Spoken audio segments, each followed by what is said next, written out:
Olá, sejam todos bem-vindos a mais um podcast Serenamente. NR1, saúde mental no trabalho, tudo o que você e sua empresa precisa saber. Mas antes disso, Lu, conta pra gente, quem são os nossos convidados de hoje? Então vamos lá. Nosso podcast hoje está muito especial e com muita honra que a gente recebe Eliane Kuckerman, que é terapeuta ocupacional, especialista em ergonomia e também é uma referência em promoção de saúde dentro de empresas desde 93, olha o tempão. Ela é fundadora e CEO da rede de clínicas Equilibrium. Já está aqui? Não está, daqui a pouco coloca. Aqui em São Paulo, que foi fundada há 24 anos. A trajetória da Eliane une cuidado, estratégia e prática clínica com foco em saúde, bem-estar e qualidade de vida no trabalho. Além disso, a gente também está aqui com o Gilvandro. Gilvandro, bem-vindo, é psicólogo e psicanalista com atuação voltada ao cuidado emocional e escuta clínica. Atualmente, ele é coordenador do setor de psicologia da Clínica Equilibrium, contribuindo para uma abordagem integrada e humanizada no atendimento. Ele trabalha com foco em saúde mental, acolhimento e desenvolvimento emocional. Bem-vindos, queridos. Prazer enorme estar aqui com vocês.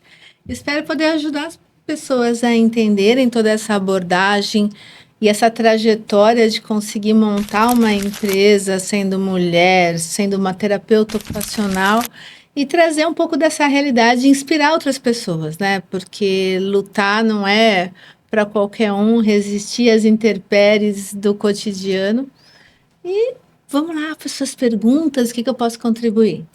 Maravilha. Então já vamos começar, Eliane. Eu te acho uma inspiração, como te falei nos bastidores, né? Enquanto empresária, mulher, 24 anos sobrevivendo no Brasil, né? Com tudo isso, a gente sabe o que é um CNPJ. Conta um pouquinho da sua história, da sua trajetória, como nasceu a Equilibrium?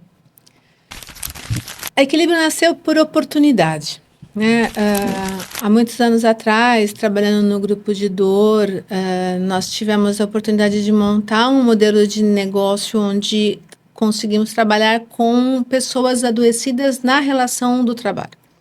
Isso há 24, 26 anos atrás, onde a gente tinha uma explosão de casos de adoecimento por lesão relacionada ao trabalho, as LER, as DORTs, que foram um boom no cuidado do Ministério da Saúde, do Ministério do Trabalho, para conseguir equalizar o sofrimento do trabalhador e as relações produtivas e as relações de harmonia com o trabalho. Então, com toda essa dinâmica e os trabalhos que foram sendo implementados para a melhoria das condições de postos de trabalho, relacionamento com o trabalho, eu me formei em ergonomia também para conseguir ter um pouco mais de substrato na minha prática clínica de terapeuta ocupacional, né?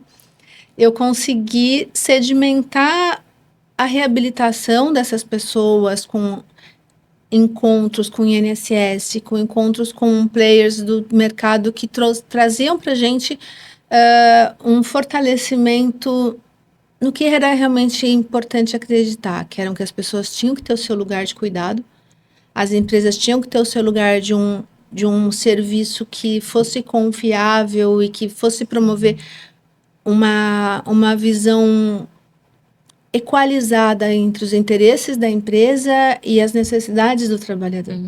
Né? E atualmente, depois de uma trajetória de um controle do mercado através de atitudes mundiais para o controle das lesões por esforços repetitivos, conseguimos dominar um pouco essa realidade. E com o passar do tempo, esse sofrimento começou a explodir em outros cantos, e principalmente na mente.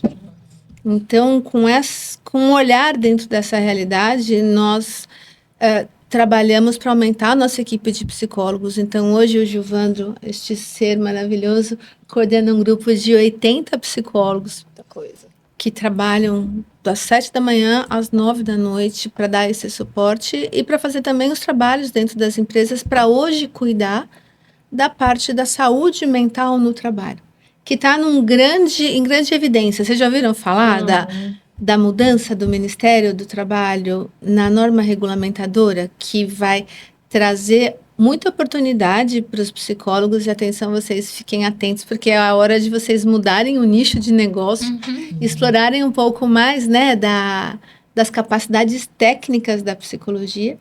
E nós, no Equilíbrio, estamos voltando para esse ciclo de trabalhar dentro da empresa, ajudar a equalizar as necessidades das pessoas, as necessidades do trabalho, junto com a dificuldade enorme que é lidar com a geração Z. Não é nem Z mais agora, né? É a geração... Mudou, né? Agora tem Alpha. Nossa. Tem uma geração aí que está abrindo as portas de um outro formato, né? Como a Eliane falou, desde o início da trajetória dela, o trabalho foi modificando.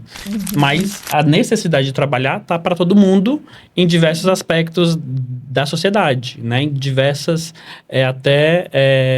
vão surgindo novos trabalhos, vão surgindo novas técnicas. Por exemplo, o que nós estamos fazendo aqui, né? A gente fala que a galera do digital é uma nova demanda de trabalho e que a gente ainda não viu o fim dela, porque ninguém nunca se aposentou o trabalho digital. Então, como que é essa geração Z, Alpha, que vai estar ao longo aqui de alguns anos, né? Porque o histórico da aposentadoria no Brasil tem uma questão, né? A questão do INSS, a questão, né, dos proventos, mas e agora? Essas novas demandas de trabalho. Até porque, por causa da tecnologia, algumas funções foram deixadas de lado. Então, tem uma série de situações que o trabalho vai impactar muito, né, na nossa vida. E se a gente perguntar para uma criança, né, o que você quer ser quando crescer, ninguém vai responder auxiliar de qualquer função diferenciada que não faz mais parte do começo deles, da vida deles, né?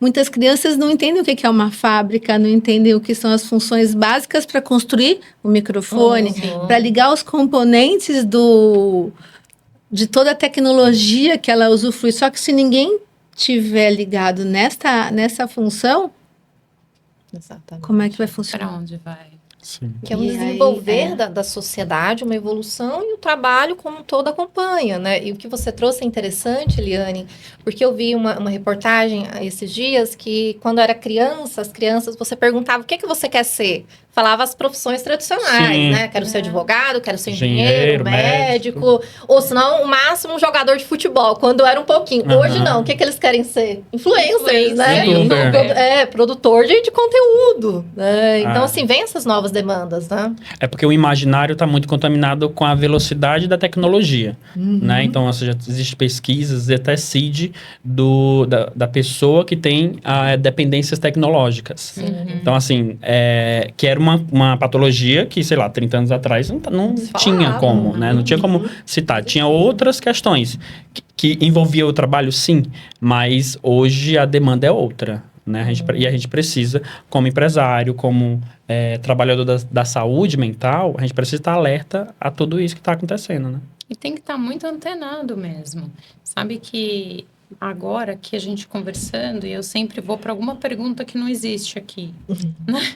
Mas que me surgiu na ideia, que é o seguinte.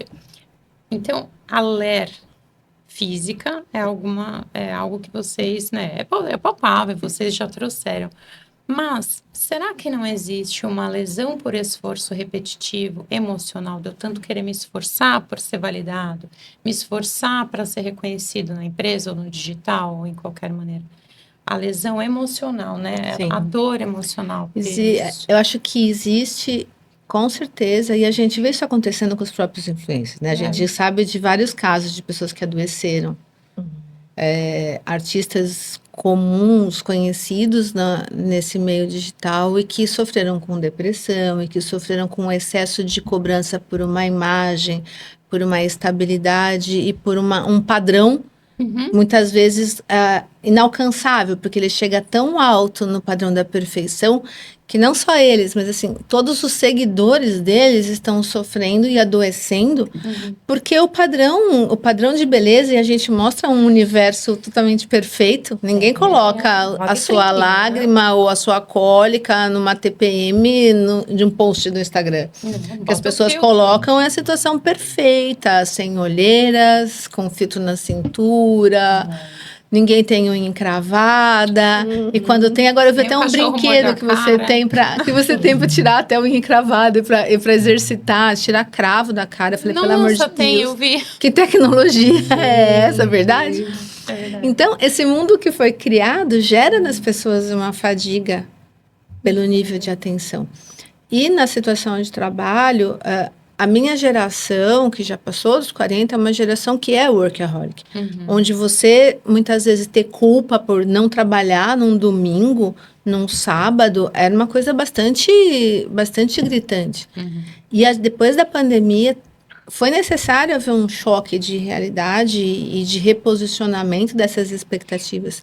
E todo mundo está nessa sinergia de reencontrar o equilíbrio físico, o equilíbrio psicológico, o equilíbrio com o trabalho e perceber, tenho que trabalhar, mas Churchill falava, né? A arte do descanso faz parte da arte de trabalhar. É uma coisa que eu trabalho muito em terapia, né? Olha, o teu autocuidado faz parte do teu trabalho. As suas férias fazem parte do seu trabalho. Se você não estiver descansado, você não vai performar, né? Como a empresa precisa. E eles não entendem isso. É porque eu acho que também tem uma história, o emocional em cima do trabalho. Né? Então, por exemplo, muito se fala sobre a questão das empresas que exige, só que também tem uma questão, às vezes, individual da pessoa, que é justamente o que é que ela está pensando sobre o trabalho, qual que é a história que ela guarda sobre o trabalho, né? Qual é a referência de trabalhadores que ela tem. Que, às vezes, a empresa só está no final desse ciclo, né? Porque ela tem ali uma história familiar, ela tem uma história social, ela tem uma cultura do trabalho. Então, como é que ela está explorando isso dentro da vida dela? Será que é de um jeito mais, sei lá, patológico? Então, assim, é muito difícil a gente fazer a pessoa repensar a história do trabalho dela.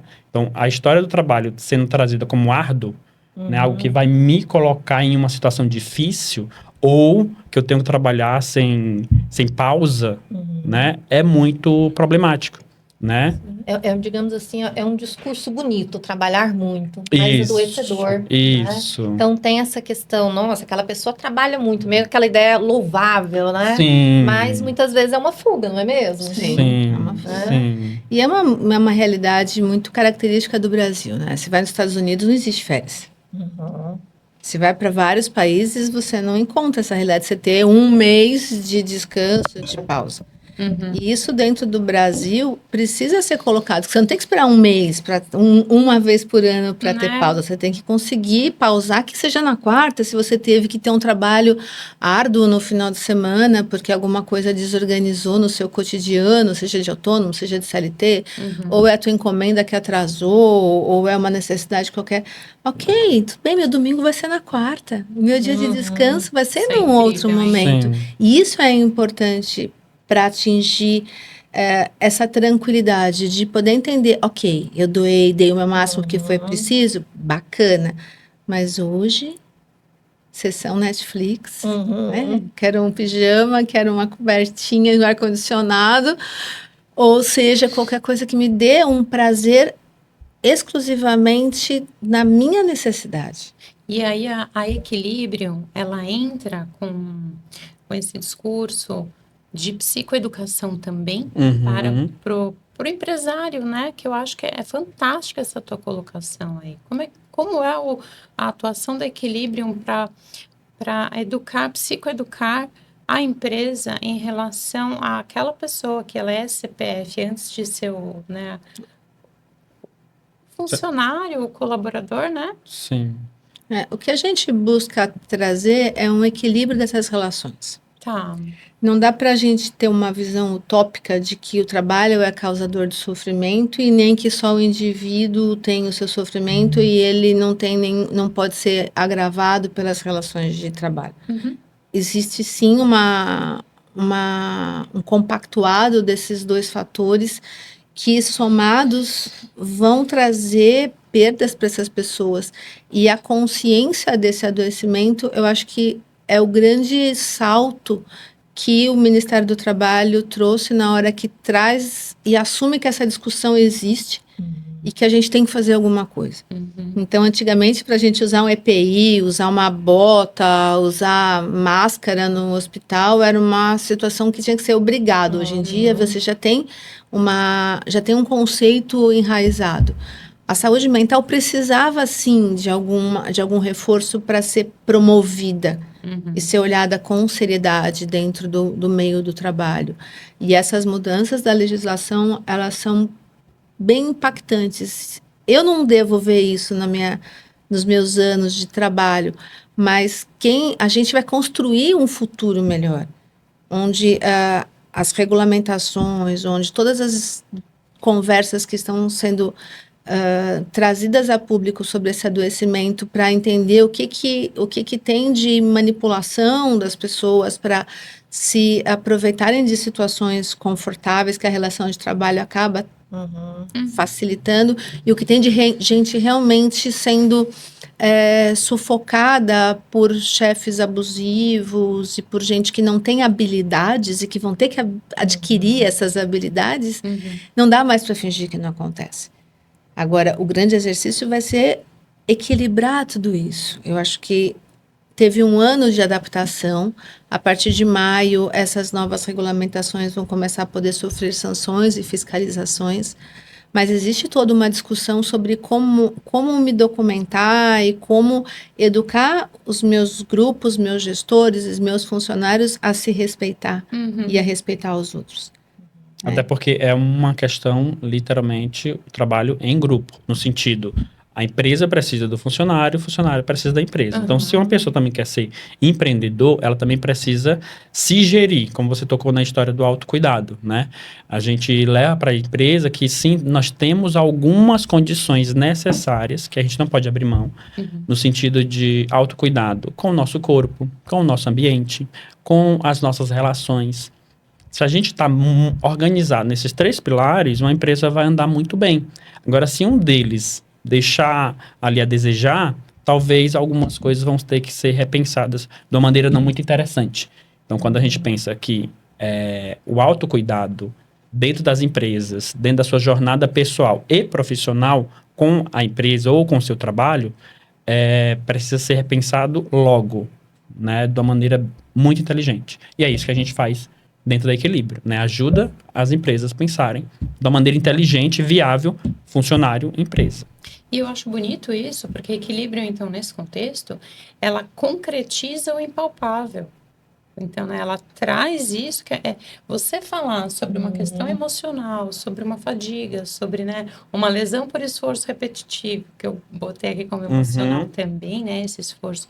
Você concretizar e apresentar para os gestores a importância desse olhar, isso é fundamental, é o que... E ele expande para tudo, para a vida, né? Você perceber que o sofrimento da tua cunhada não é frescura, é você perceber que o teu filho tá quietinho no quarto e não necessariamente é porque ele tá entretido ou é mais cômodo, vou fazer de conta que eu não tô vendo, porque não tá me dando trabalho. Então, todas essas reflexões, elas são fundamentais e elas têm que ser tratadas por pessoas com maturidade. Eu acho que existe aí um grande risco no mercado e a gente tem visto isso bastante latente das pessoas com pouco amadurecimento achando que vão chegar na empresa e vão fazer mudanças, mas não tem a expertise para sensibilizar esses seres pensantes, que são eles que vão dizer o sim ou não.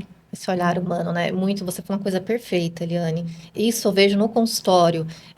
Por exemplo, né, os pacientes que às vezes trabalham em times grandes, né, em empresas multinacionais, chega um gestor, você olha o currículo do gestor, meu Deus, é bater palma de pé, é uma pessoa incrível, mas quando é a necessidade do olhar humano, né, não tem, né, aquele olhar do onde aqui é o limite, até onde eu consigo ir sem um assédio, até onde eu também não vou ser flexível para prejudicar a empresa, né? Então, assim, muitas vezes vai o técnico, mas não vai essa parte da gestão emocional da equipe como um todo, né? E quando a gente fala em ergonomia é a ciência que estuda a relação do corpo humano com o trabalho, todas as suas vertentes.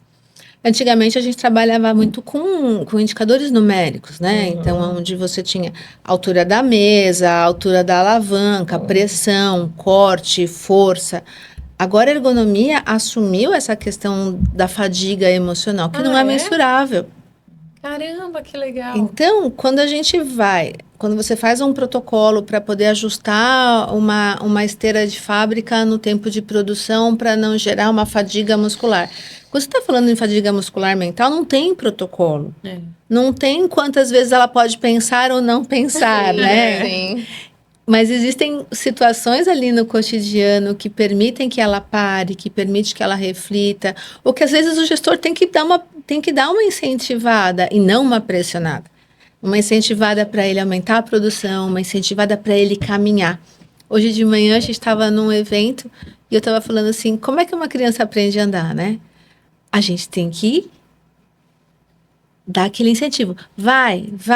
Sim. E você solta ela para o risco. Só que do outro lado você fica ali esperando. Vem, para dar segurança. Então, o novo gestor, ele vai ter que saber empurrar, incentivar, motivar e estar do lado para segurar, para receber os resultados, as consequências e cuidar.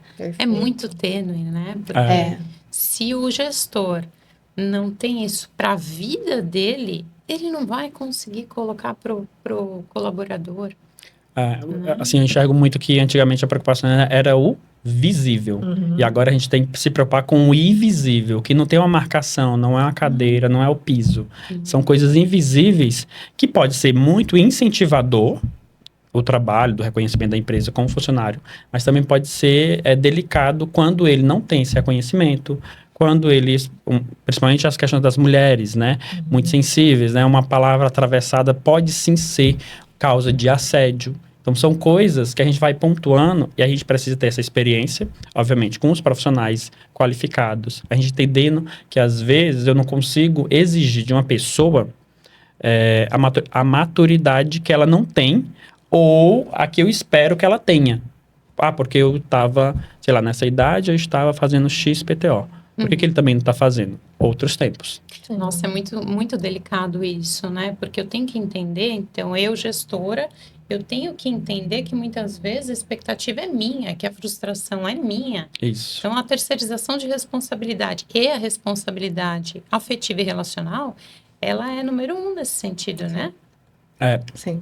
Até porque, assim, a gente falando de autocuidado, o que eu acho que fica bem claro, né, no autocuidado profissional, no autocuidado pessoal, é você ter ciência da sua responsabilidade.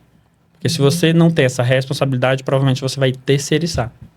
Então, aí tem uma outra, quem atende, quem trabalha com as pessoas em consultório, sabe que essa terceirização, o que gera, né? É muito delicado. Você vê o líder ansioso, ele deixa o time todo ansioso, né? Ele está em desespero para cumprir a meta no final do mês, ao invés de puxar, como a Eliane trouxe, ele só pressiona, ele não faz a segunda etapa do processo, né? Sim. E aí gera doença. E, por exemplo, uma coisa, Gilvandro, você como psicólogo e os 80 psicólogos da Equilibrium que você gera, que comportamentos comuns de adoecimento, né, vocês percebem da população relacionada ao trabalho? Eu acho que tem muito essa história sobre o que essa pessoa pensa do trabalho. Qual que é a imagem dela individual? Então, tem aquela pessoa que não dá tanto valor ao trabalho, né, porque tem lá a sua história pessoal, tem lá a sua particularidade. E tem outra que só enxerga o trabalho. Então, deixa a família de lado, fica nessa esperança de ter esse super reconhecimento. Então, obviamente, se eu não tenho meu reconhecimento pessoal em casa, eu vou trabalhar dele para tê-lo em algum outro lugar. Então, pode ser no trabalho, pode ser, sei lá, na universidade, né? Tem uma galera que trabalha estudando, né? A galera que está inserido na academia, ele está estudando para ser reconhecido também. Só que aí, por que ele está exaustivamente nesse ambiente e não está olhando para a área pessoal dele? Então, assim, é muito comum a gente ver as pessoas tendo uma falta de desequilíbrio ali na vida. Pessoal, profissional, sentimental, né, familiar, no corpo, né? Então, por exemplo, não são raros, até com profissionais de saúde, que cuidam muito dos outros. E deixam a sua própria saúde de lado, né? Hoje eu estou atendendo muitos profissionais de saúde e a gente percebe. Ele se dedica tanto à vida dos seus pacientes, são excelentes profissionais, fazem trabalho, assim, maravilhosos, mas e na própria saúde, como é que tá? Tanto que grande parte dos, digamos assim, profissionais da saúde, médicos, psicólogos, nutricionistas, educadores físicos, estão adoecidos emocionalmente. Só que não enxerga, tem essa questão também, né? Tem essa resistência, né? Por mais que é contraditório. Porque a demanda está sendo muito grande, né? Tá a nossa demanda de atendimento está sendo muito grande e cada hora que passa é uma coisa nova. Sim. Então, assim, chega uma pessoa com alguma questão que a gente nunca viu, aí vou ter que passar não sei quanto tempo mais estudando, trabalhando para entender e atendê-la bem, né?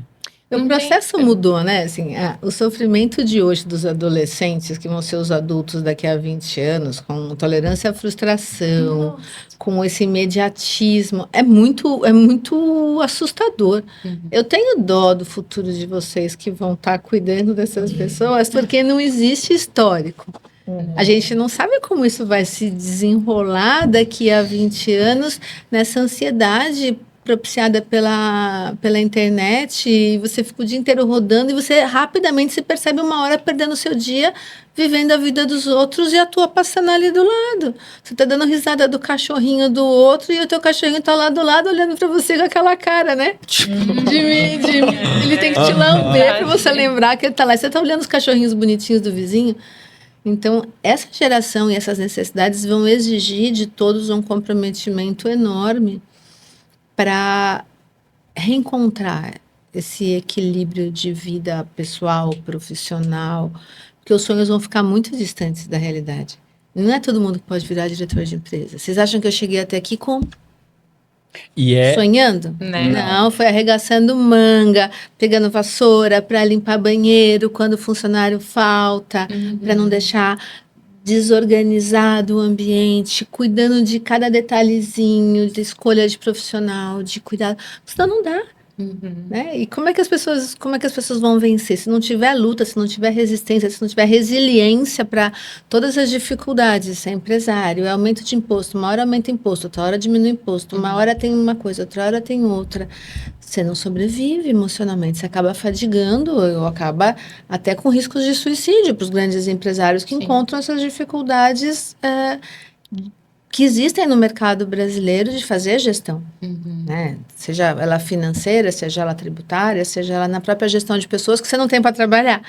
Então, dependendo da pessoa que tem uma fábrica de pizza, se não tem gente mais que acha que fazer pizza é legal, como a gente vai viver em São Paulo sem pizza? E a gente, pelo amor de Deus, pizza é legal. Pizza é muito bom.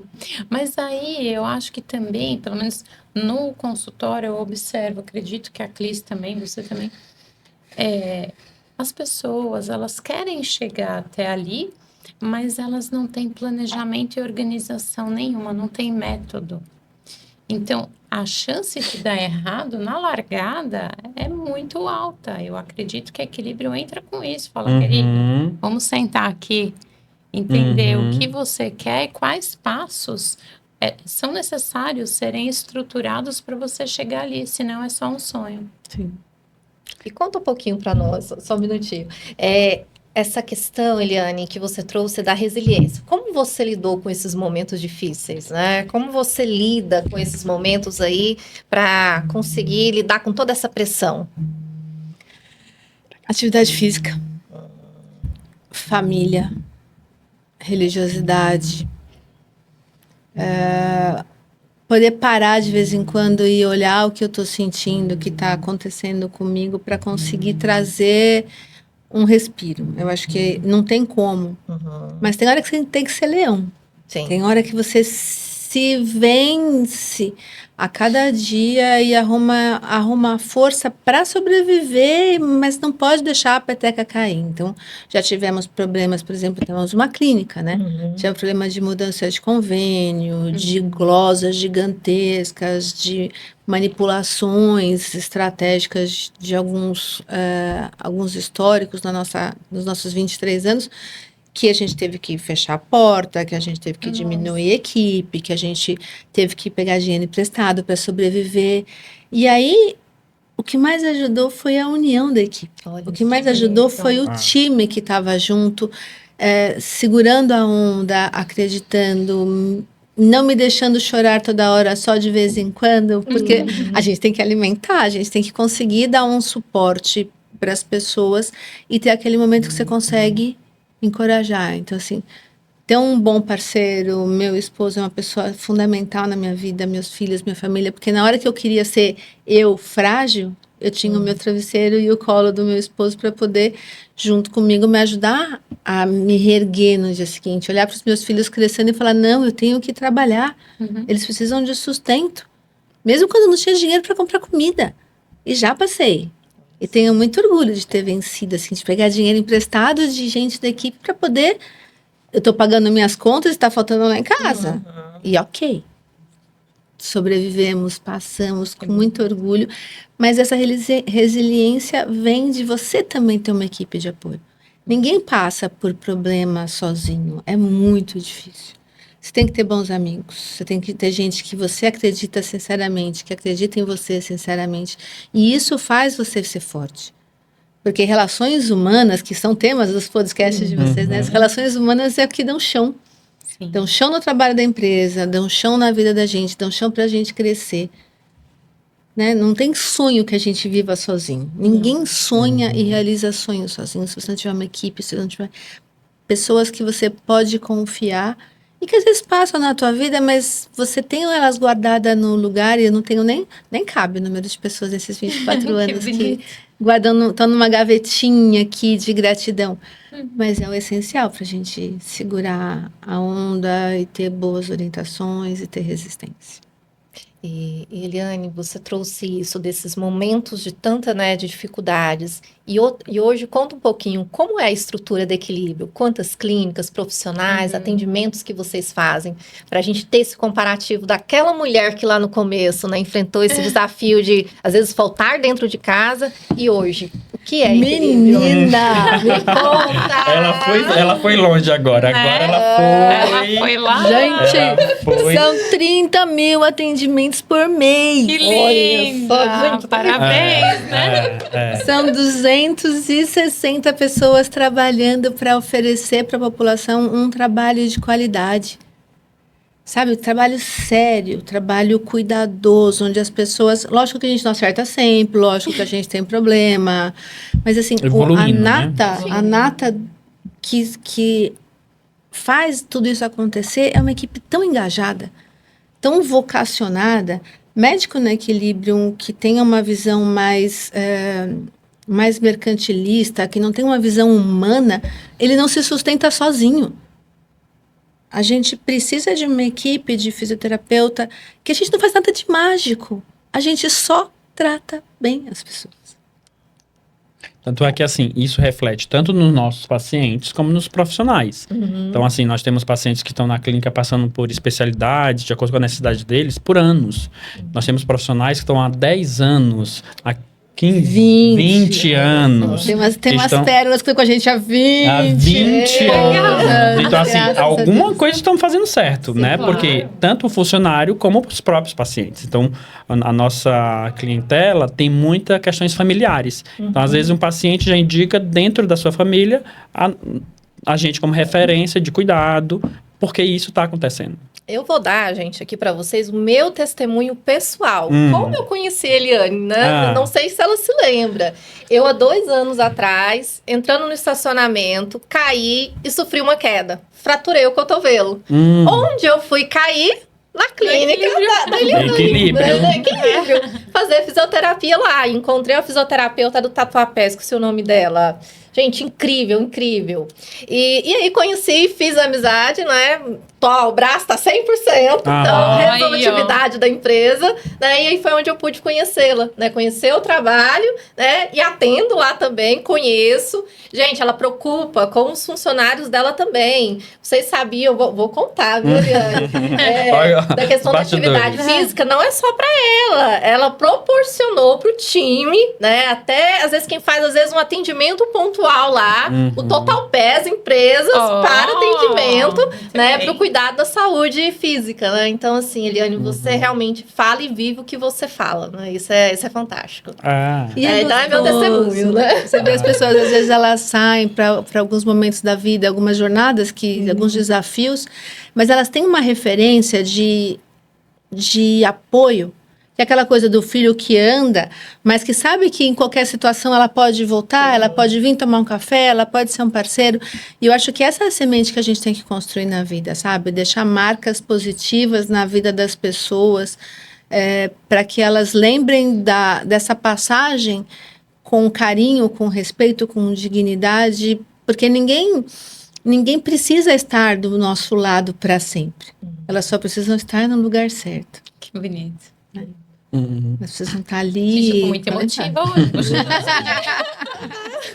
E isso acontece com todo mundo, né? Desde o paciente, né? As pessoas voltam, né? Os psicólogos voltam, saem, Gil, vou ter que dar um tempo, mas retornam, né? Tipo, agora, recentemente, nós estou retornando com 2 pessoas que saíram da equipe e estão retornando. Então, nós somos referência no trabalho com o paciente e com o profissional. Que incrível, né? Eu estive nas 2 posições, então eu posso dizer uma opinião pessoal, né? E falando um pouquinho, né, Eliane, da NR1, né? Mas às vezes a gente só fala a sigla, explica para o nosso público o que ela é, qual é o propósito, o que ela traz de mudança. Comenta um pouquinho sobre ela. Vamos lá. Toda a relação de trabalho é regida pelo Ministério do Trabalho com várias regulamentações para garantir saúde e segurança. A NR1 é a número 1, que é a base que determina todos os limites e todos os comportamentos que são esperados por uma empresa numa relação de trabalho. Até 2 anos atrás, essa lei foi alterada. Essa norma que regulamenta o trabalho, ela foi alterada em 2024 para incluir uma pequena frase na evidência na norma número 1, que regulamenta todas as inúmeras outras normas que decorrem e especificam funções específicas do trabalho. Então, por exemplo, tem a NR1, que regulamenta o trabalho como um todo, tem a NR17, que regulamenta a ergonomia, tem a NR que regulamenta call center, trabalho em altura, trabalho subterrâneo e diversas outras, agentes químicos, todas as regulamentações.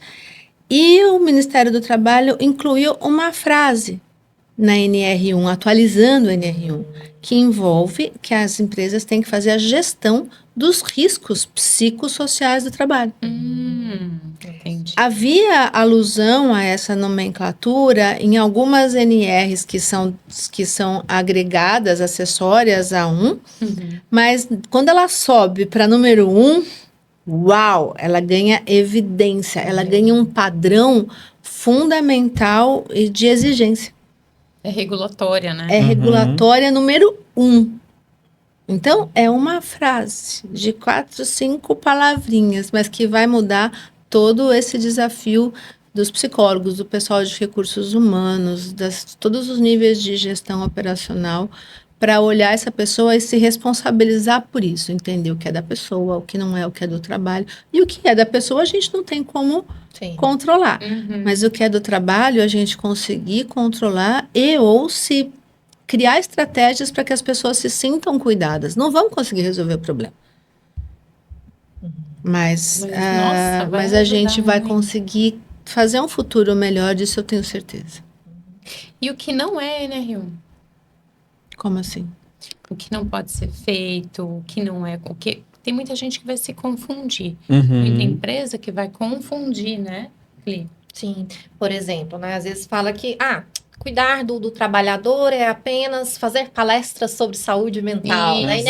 É isso? Não é pontual, não é uma situação para você fazer uma vez por ano. Tem que ser uma prática baseada em evidências de que você se preocupa com isso. Então, assim, tem que ser várias vezes, tem que ter um cuidado cotidiano, tem que ter uma estrutura de apoio para a pessoa poder se tratar se ela não consegue fazer essa gestão. Então, ela tem que ter acesso a tratamento, ela tem que ter acesso à prevenção, ela tem que ter acesso ao desabafo, ela tem que ser um processo psicoeducativo para esses gestores. Então, é um movimento sociocultural que vai ser desenvolvido com essa nova visão. De que eu tenho alguma responsabilidade sobre aquela pessoa, não é só o problema não é só dela se ela adoeceu.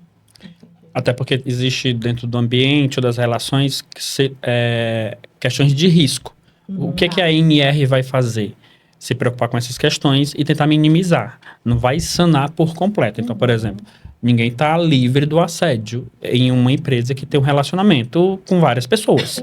Mas nós estamos livres de praticar esse assédio a partir do momento que você entende o que é que você vai ter que fazer. Porque às vezes é até a questão cultural do líder. Então, por exemplo, o líder tem uma cultura de chamar os seus colaboradores por uma palavra. Talvez não seja aquela palavra, aquela nomenclatura que ele deva usar. Então, isso justamente a NR vai nos ajudar a pensar nessas coisas que até aparentemente parece pouco, mas não, porque a gente nunca sabe o que o outro escuta. Eu sei o que eu estou falando, a minha intenção, mas eu não sei como que o outro entendeu, eu não sei como que o outro elaborou isso. E se é que elaborou, né? Às vezes só tomou como uma afronta, e aí a gente às vezes tem que sentar e pensar, não, isso não é um ataque, é só talvez uma maneira não muito legal de colocar as palavras. E, por exemplo, vocês que trabalham com a NRU nas empresas, que erros comuns dos empresários, das empresas, que vocês veem que acontece com frequência, que atrapalha o trabalhador? Tem alguma conduta que se repete, por exemplo, que vem com frequência? Não entender que as pessoas precisam de um salário emocional, que é a recompensa olho no olho, que é a valorização do esforço. As pessoas precisam de dinheiro. E não adianta só a gente falar, você é ótimo, você é ótimo, você é ótimo. Tapinha nas costas. Sim. Não. E não ter uma recompensa financeira. Mas não adianta você só dar recompensa financeira e nunca conseguir agradecer por aquele esforço que a pessoa fez pela noite que ela não deu atenção para o filho dela porque estava te elaborando um relatório super especial e necessário. Né? Ela quer o dinheiro daquilo, ela quer a promoção, mas ela quer o reconhecimento de tudo aquilo acontecendo. Então, assim, esse é um risco, a banalização do sofrimento das pessoas. Então, a gente vem de uma geração de quem tem mais de 40 anos que é workaholic, que acha que tem que trabalhar e que não entende que, às vezes, as pessoas têm que descansar. E essa culpa pelo descanso, essa culpa pelo ócio, ela é muito enraizada nas chefias que hoje estão no mercado, porque acabam sendo gente com uma maturidade, com uma expertise maior e que vai ter que repensar o seu próprio posicionamento com relação à sua qualidade de vida e o que vai exigir. Então, assim, a NR, ela é baseada numa análise das relações do trabalho. Então, quem vai levantar todos esses riscos, na maior parte das vezes, é o engenheiro do trabalho, é o médico do trabalho, que na hora que ele está lá fazendo toda a análise da empresa, análise da função, ele vai verificar em que atividades existem riscos. Eu entendo e valido muito essa função que foi ampliada nessa categoria de segurança e saúde do trabalho, em todos os SESMITs de todas as empresas, para eles estarem observando isso. E aí a Equilíbrio, na sua parte, ela vem para ajudar a gerir a hora que você encontrou o problema, porque daí não é desperdício do médico do trabalho, o que eu faço com a pessoa que está sofrendo, ou porque eu identifiquei no meu PGR, identifiquei nos meus riscos que eu tenho um ambiente que sofre tem um risco de agressividade pelo cliente, como é na própria clínica médica. A gente tem cliente que chega estressado e que agride, que fala baixo e que humilha o funcionário, que humilha a recepcionista, que humilha o garçom, que humilha qualquer uma das funções e que antes não era observado. Como é que isso não era considerado um risco? Risco era se tinha borda cortante. Risco era se o teclado era duro. Agora, aquele cliente... Né? Você está numa grande loja e aí você tem aquele cliente que te olha de cima para baixo quando você vai fazer uma oferta de uma mercadoria para ele e ele te olha e te humilha só de olhar. Como é que você vai mensurar isso? Bom, eu acho que até nos nossos consultórios, né? Às vezes o paciente vem meio comprometido com algumas coisas que ele não quer a nossa avaliação. Ele quer que uma assinatura diante de um diagnóstico. Sim. Até a gente fazer esse trabalho, né, é de uma sensibilização muito grande. Então, do início ao fim, dentro da nossa prática, nós temos riscos, sim. Como é que nós, profissionais de saúde, atendendo, vamos saber nos livrar e não nos comprometermos, para o paciente também não ser assediado ou entender a nossa proteção como um assédio. E assim, Brasil tem um estigma de não gostar de seguir normas, né? Então, ai, nossa, NR1 vem, mais uma. Meu Deus, né? O que eu vou fazer? Então, tem a empresa, tem a NR1 e tem Equilibrium, que vem para mostrar que a ANR, essa norma, ela vem como, na verdade, um bálsamo. Exatamente. Né? Ela é um bálsamo, ela não é um chicotinho, né? Para, você tem que fazer assim, essa não, ela é um bálsamo para guiar a empresa até ter mais lucro, para o funcionário tá bem, para a equipe tá equilibrada, tá toda coesa. Então, eu admiro muito isso daí. E tem uma situação de essa juventude que está com dificuldade de ser recolocada no trabalho, né? E da gente ensinar para eles o que é legal, que trabalhar é bom. Trabalhar faz parte da identidade humana, né? Faz parte do porquê que a gente vive. Quando a gente vai pensar em qualidade de vida no trabalho, talvez seja esse a grande sacada para conseguir tornar o ambiente de trabalho um lugar importante e conseguir fazer essas mudanças. Então, o lugar de trabalho vai ter que ser um lugar também de prazer. Vai ter que ter o seu ambiente que possibilite os relacionamentos, vai ter que ter seu ambiente protegido, onde eu consigo falar dos meus problemas, falar das minhas alegrias, porque é conhecido, empresas onde as pessoas têm relacionamento, têm funcionários muito mais saudáveis e muito mais perenes, porque eles se engajam. Então, se a empresa não visualizava isso, agora ela vai ter que entender que vai ter que criar um ambiente para... O que eu vou fazer para segurar essa população que eu não consigo reter? É uma mudança necessária. É uma quebra de paradigma, né? É repensar nossa produção humana, né? O Freud vai falar que nós temos 3 lugares de produção, né? Que o homem consegue produzir, que é seus dejetos, seus filhos e seu trabalho. Só que o trabalho, diante dos dois, é o que marca a nossa existência no mundo. Porque nem todo mundo vai querer ser pai, nem que todo mundo vai ser mãe, e tem suas questões, ok. Todo mundo vai produzir os seus dejetos, só que isso não tem relevância. Só que o meu trabalho tem. A partir do momento que eu faço uma intervenção, por exemplo, a Equilíbrio é uma intervenção em São Paulo. Nós estamos situados hoje, nós temos 3 unidades e mais uma online de atendimento virtual. Então, assim, isso é uma intervenção no mundo.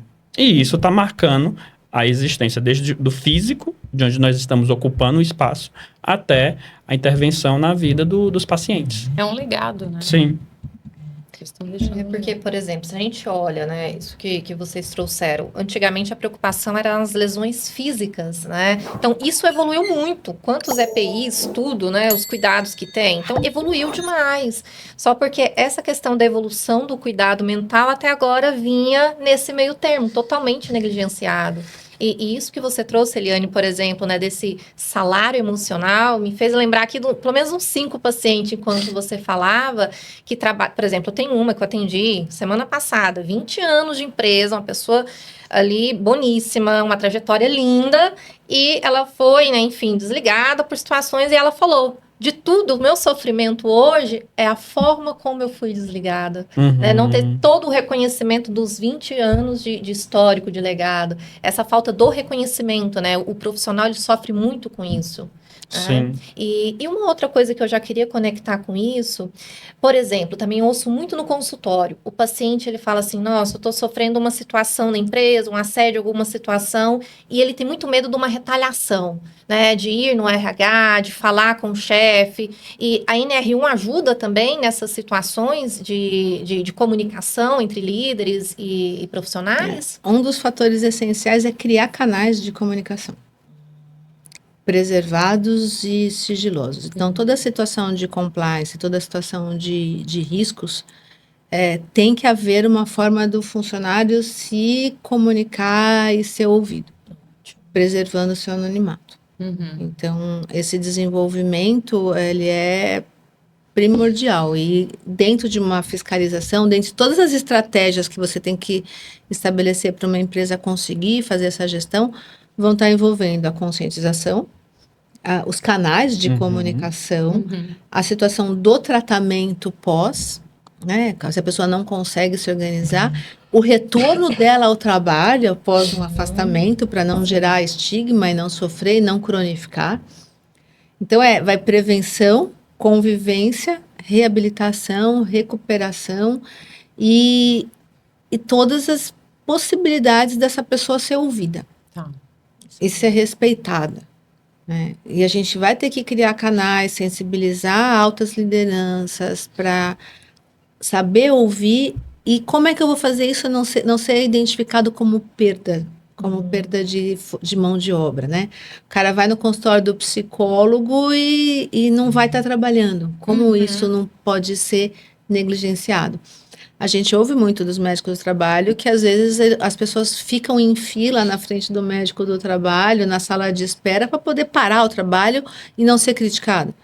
Então, assim, eu vou lá, eu sei que tem uma fila que vai demorar 1 hora, é agora que ele vai descer, porque ele está precisando daquela pausa.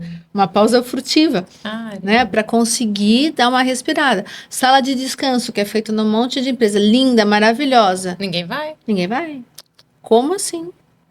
Ninguém vai, por quê? Por medo. Sim. Então, essa é uma cultura que na ergonomia antiga, onde o descanso físico era necessário, foi colocado. Você fazia salas lindas, maravilhosas, com saco de soco, com puff, música. E quem é que tinha coragem de ficar lá, com o chefe lá, observando? Tá lá ralando, coleguinha, e o outro tá lá descansando.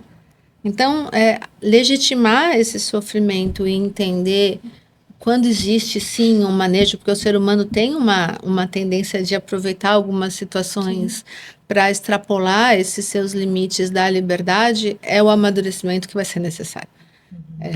Que é oferecer o canal e ensinar a falar. Né? Então, assim, a gente também oferece o canal e também oferece essa oportunidade de falar. Porque, às vezes, a questão é como eu estou colocando. Né? O problema é como eu estou colocando a situação que eu vivi. Então, às vezes, é oferecer esse canal e também, obviamente, estimular essa fala. Fazer com que a pessoa, porque assim como tinha ou tem essa sala de descanso, ensinar a ser usada. E também, eu acho que ensinar o funcionário, né, trabalhar um pouco em cima dessa culpa ou da fantasia que sente, porque assim, tem lá o psicólogo do trabalho. Aí o funcionário fala assim, eu tô doido de contar meus problemas com o meu chefe, vai que ele der dali.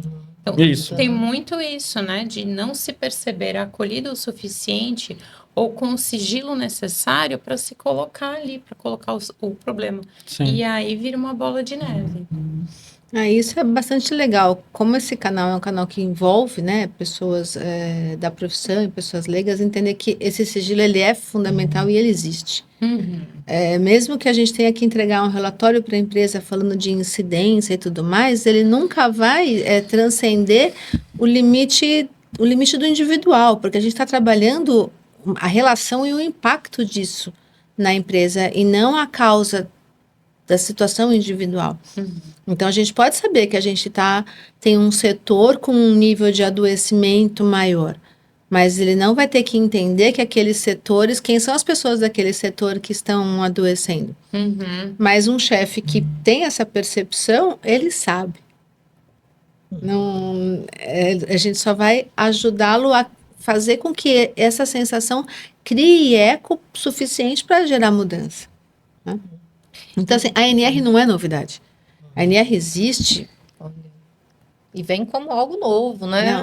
Não é novo. Novo é só esse novo adendo, né? Detalhe, né? Essa frase, esse parágrafo evidenciado nessa nova revisão que foi feita e divulgada. E é uma delicadeza que faz a diferença na vida do trabalhador e do gestor do empresário. E não existe nem regulamentação de como isso vai ser cobrado. Então, não existe tem que fazer isso ou tem que fazer aquilo. Mas existem, sim, diretrizes para que você consiga, dentro dos próprios artigos que decorreram dessa regulamentação, você tem coisas que você tem que estar está entregando, que são evidências que você faz alguma coisa. Uhum. E aí tudo isso vai ser compactuado com o fator de nexo previdenciário, com o aumento de incidências de afastamento, com a quantidade de ações que você tem de promoção de saúde, de monitoramento, de reunião, de palestra, de sensibilização, parará. Então, assim, você vai ter que criar um portfólio bastante importante de recurso para subsidiar qualquer tipo de defesa e processos trabalhistas que vão impactar no bolso desse gestor que vai precisar se repensar a hora que ele perceber que ele está sem estrutura, né? E esse cuidado, né, com a saúde mental, a gente percebe uma cultura muito medicamentosa, né? Isso é uma coisa que eu rebato muito, né? Então o paciente chega ali, eu já falo, se não tiver em terapia, não vou conseguir ajudar em muita coisa aqui, precisa. Comenta essa visão do equilíbrio sobre a saúde mental, né? Essa ideia da equipe multiprofissional. Um par, né? A psiquiatria e a psicologia andando juntos. É uma prática, assim, que hoje nós temos o atendimento online, que, assim, é fundamental realmente para quem tem, às vezes, dificuldade de chegar até a unidade ou para quem tem uma rotina um pouco mais, né, pesada, mas estamos oferecendo inúmeros meios. Como você mesmo falou, não dá para a gente só medicar e não cuidar. Porque às vezes, né, a gente vive isso no consultório de o paciente que é aquele comprimido para, sei lá, aumentar a performance. Mas ele tá com uma questão na vida dele que só vai fazer com que essa performance diminua. Não tem remédio no mundo que dê conta, né? Sim. A performance dele também é emocional, a performance dele também é das relações dele, né? Um paciente que tem aí minimamente as suas questões bem atendidas, suas questões pessoais, o resultado dele é outro. A experiência dele com o trabalho e equilíbrio sempre pensa nessa parceria, né? Tanto é que a gente conversa também com a psiquiatria, né? Os psicólogos têm esse acesso para ter essa comunicação. E com os terapeutas ocupacionais também. E os terapeutas ocupacionais, com o fisioterapeuta, porque às vezes o Os fisioterapeuta... acupunturistas, Olha que os legal. fisiatras, os Fisioterapeuta, a galera toda já ortopedistas. encaminha pra gente. Porque às vezes o paciente já chega ali, não, eu não vou fazer terapia, porque a fisio me escuta, né? Então, não, né? E a gente já ali tá muito bem articulado para atender todo mundo. É muito bom, né? Então, Essa ideia como um todo, né, da saúde mental, né? Ter essa visão ampliada, né? E é isso que leva o paciente ao desenvolvimento, à cura, né? Sim, sim. Perfeito. E aí, que mensagem final, Eliane? Eu sei que temos muito assunto, mas, né, vamos deixando aí para um novo momento, mas sim. que recado final você gostaria de deixar para o nosso público, falando aí sobre a NR1, sobre a saúde mental? Nossa, que missão, né? Eu acho que a síntese disso tudo é recuperar a dignidade das relações, né? É a gente conseguir fazer o simples ser eficiente, né? Não existe mágica. Relação de trabalho não vai ser nem com nada mirabolante, é só resgatar o respeito, é resgatar o autocuidado, é resgatar o olhar dos outros em cima do funcionário, o olhar do funcionário em cima do seu gestor, o olhar da gente em cima da nossa família. Então, eu acho que o resgate da simplicidade e o valor daquilo que me sustenta, daquilo que me traz prazer, daquilo que me traz alegria, eu acho que vai ser fundamental para que a gente consiga passar essa fase e, literalmente, através dessa portaria, conseguir construir uma situação de trabalho mais digna e honesta, com mais respeito à saúde das pessoas e as pessoas se posicionando com mais respeito também ao seu trabalho, se posicionando também com respeito ao seu trabalho, com as pessoas que estão lá, porque às vezes eles não se veem, né? Então, quando eu me afasto do trabalho, a gente esquece o quanto a gente impacta no meu coleguinha que vai ter que trabalhar por ele e por mim. Então, quando a gente fala em respeito, em relação, passa por tudo isso. Então, acho que o nosso maior recado fica entender, valorizar e cuidar das pessoas através de uma sinceridade, de um resgate, de uma escuta muito mais ativa e cuidadosa. Eu sempre gosto de deixar para os meus pacientes que trabalhe pela sua vida, porque a vida vai dar trabalho. Que E legal. nem é o trabalho da empresa, porque a vida dá trabalho, né? Muito legal. Gente, foi uma honra estar com vocês. A gente deseja muito que vocês voltem. E preparamos aqui um presentinho, uma lembrancinha. Olha. Para vocês terem na vida Ai, a algo mais caneta. doce. Obrigada. Obrigada, adoro caneca. Obrigada pelo carinho, né, e pelo papel que vocês têm de trazer essas discussões para as pessoas. Eu acho que os canais de comunicação digital abrem essa discussão e tornam essas informações mais acessíveis. Eu acho que é fundamental no momento que a gente vive e para frente, né, nos próximos 450 anos. E eu acho um privilégio estar aqui com vocês, podendo trazer um pouquinho da nossa expertise e estou à disposição de quem precisar para bater papo, conversar. Isso é muito tá bom? importante. Onde que as pessoas acham vocês? No Instagram, clínica.equilibrium. Isso. A gente tem um nome comercial, que é o Corpora Vita, que também está no Instagram como uma empresa, um braço nosso com relação aos trabalhos empresariais. Consultoria da NR, principalmente. Sim. Ótimo.